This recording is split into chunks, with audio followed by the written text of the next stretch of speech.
Donc à notre invitée témoin, je rappelle qu'elle est enseignante depuis 2002. Elle est présidente fondatrice de l'association Les Amis des paroisses rurales. Elle est aussi chantre avec 4 albums à son actif, auteure d'une œuvre merveille. Dieu vous aime, c'est bien cela. Il faut dire que lorsque vous étiez adolescente, vous étiez constamment malade.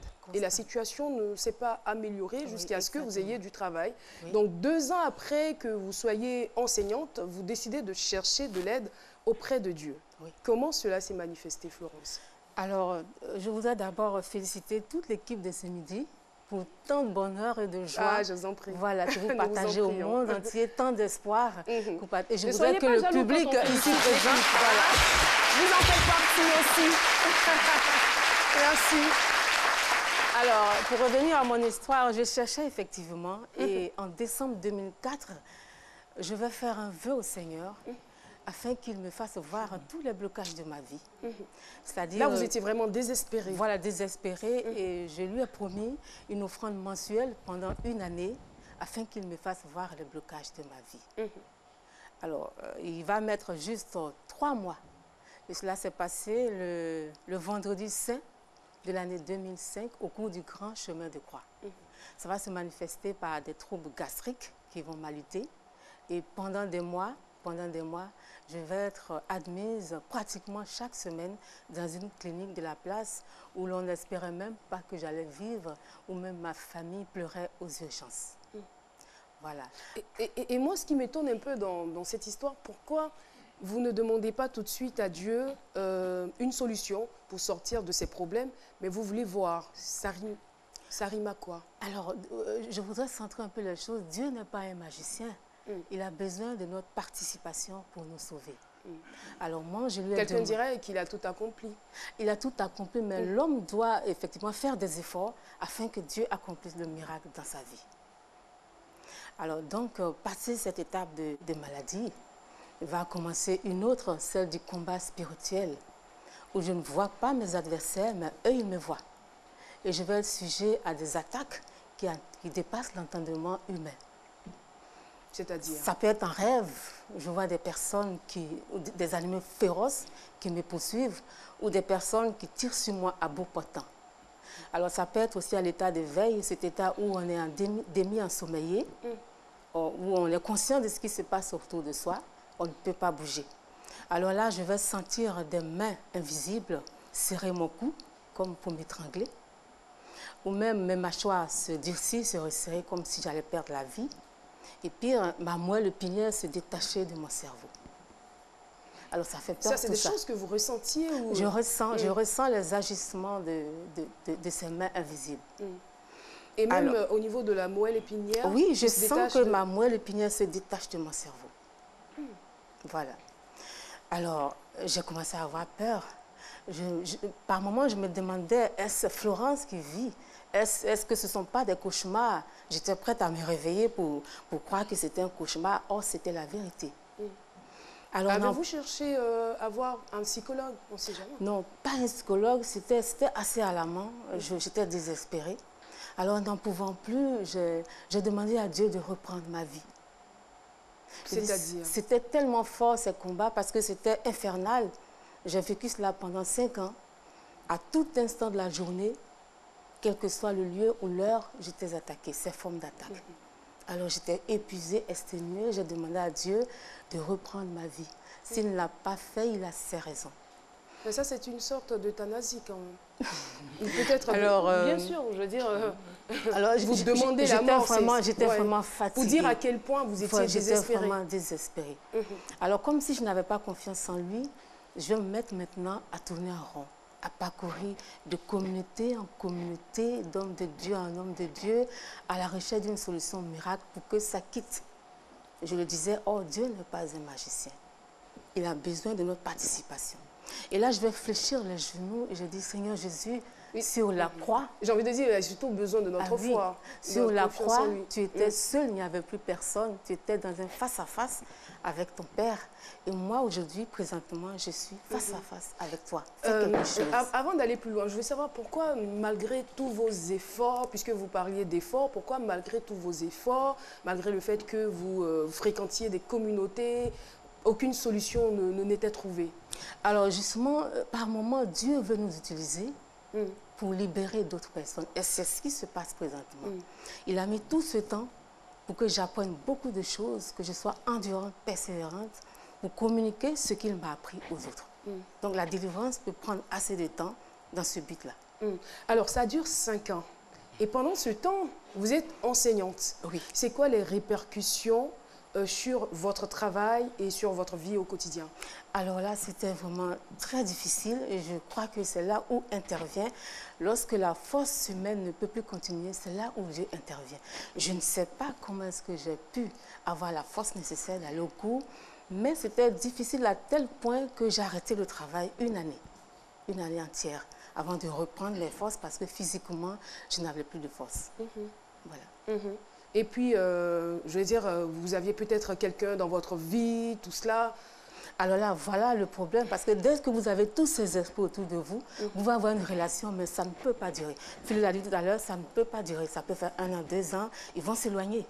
Voilà. Et c'était aussi difficile. C'était aussi difficile. Mais vous, dans vos propos tout à l'heure, vous disiez, j'ai cru avoir entendu que Dieu vous utilisait. Non, je dis maintenant. Je dis maintenant, la délivrance peut prendre du temps afin que Dieu vous utilise après pour libérer aussi d'autres personnes. Et la délivrance intervient comment et à quel moment? Alors, il y a eu différentes étapes. Quand Dieu veut nous utiliser, il y a eu différentes étapes. D'abord, la libération de mon esprit. Parce que tant que tout est confus dans l'esprit, rien ne peut avancer, même une prière provenant de l'éminent homme de Dieu. Alors, dès qu'une idée négative venait à mon esprit, j'entonnais aussitôt un cantique. C'était la première étape. Et la deuxième étape, ça va être la libération contre la peur. Alors, je me dis souvent, c'est parce qu'on a peur que la peur nous fait peur et que l'ennemi se croit plus fort. Alors, il faut se libérer de cette peur et voilà qu'un jour en prière, je vais recevoir distinctement cette voix. Ma fille, pourquoi tu as peur? Tu es ma créature.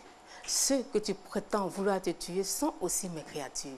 Comment peux-tu penser un seul instant que ton semblable peut ôter ta vie? Alors, comme si l'esprit était un, quelques jours après, je rencontre mon directeur spirituel. Ignorant ce que je venais de vivre, lui aussi il dit, je vais te donner un conseil. Ça se passe là, dans la tête. Crois que Dieu est le maître de l'univers, qu'il peut tout et qu'il peut te sauver. Alors, donc, à partir de la 5e année, le combat va prendre une autre forme puisque je n'avais plus peur. Voilà. Et cette forme se manifestait comment? Quand vous dites le combat prend une autre forme. Alors, je n'avais plus peur parce que quand vous avez peur, l'ennemi a toujours le dessus. C'est la peur qui est son âme fatale. Alors, ce que je veux savoir, lorsque vous avez été délivré donc, de la peur, les choses que vous voyez auparavant, est-ce que vous continuez de les voir ou elles avaient peut-être disparu? Vous parlez des attaques? Les attaques Non, au jour d'aujourd'hui, je ne reçois plus d'attaques. Et je sens comme un mur protecteur autour de moi quand je marche. Et c'est comme si c'était les anges qui étaient autour de moi.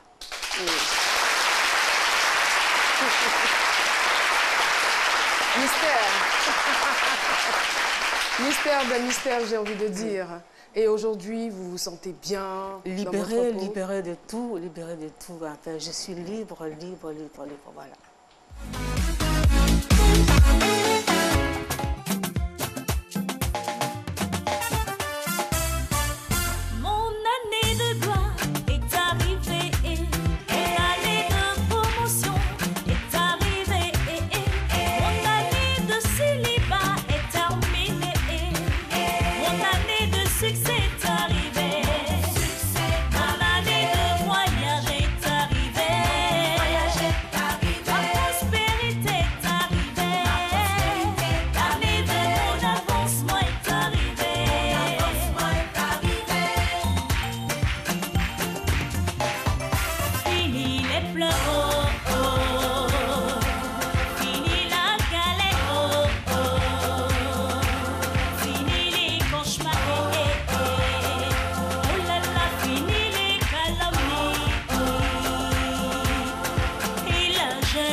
Répondra le succès. Garde ton calme.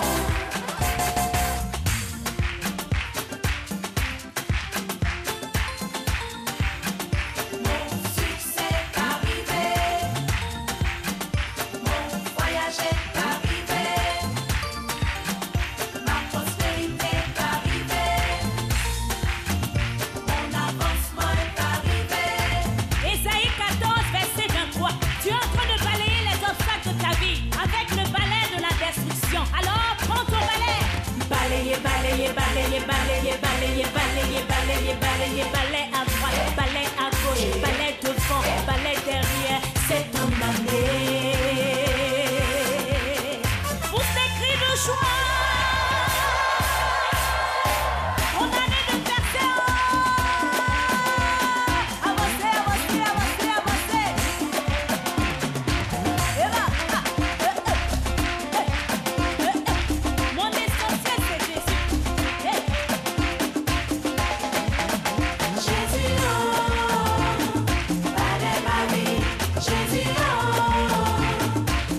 Que savoir, Marie-Estelle, il faut dire qu'elle a participé à Podium. C'était en 96. Bonjour. Oui, bonjour.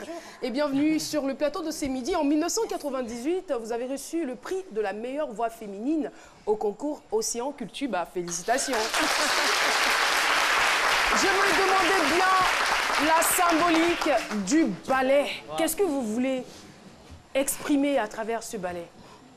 Ce ballet est tiré du livre d'Isaïe 14, verset 23, où Dieu a balayé la ville de Babylone avec le balai de la destruction. Donc ce midi, je suis venue pour balayer tous les obstacles de votre vie avec ce balai. Merci beaucoup. Et le titre qu'on a écouté, c'est Mon année. Quel sera donc votre message cette année à l'endroit de tous les chrétiens qui nous suivent? Cette année, chacun a son balai. Parce qu'on est fatigué de souffrir, on est fatigué d'être pauvre, on est fatigué d'être malade.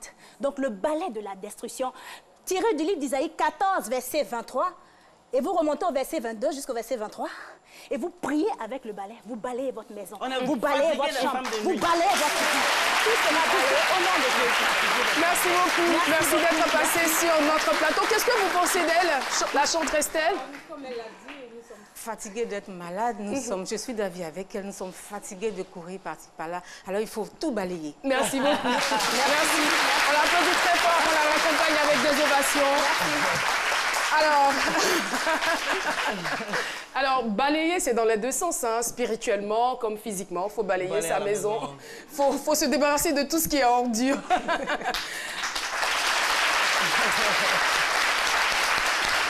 Florence, nous revenons à vous pour clore donc votre témoignage. Alors, vous nous avez dit beaucoup de choses où vous avez vous avez été victime de beaucoup d'attaques. Aujourd'hui, par la grâce de Dieu, vous vous sentez bien. Je veux dire que, qu'est-ce que vous apportez au Seigneur? Comment est-ce que vous marquez votre reconnaissance pour tout ce qui a pu se passer dans votre vie?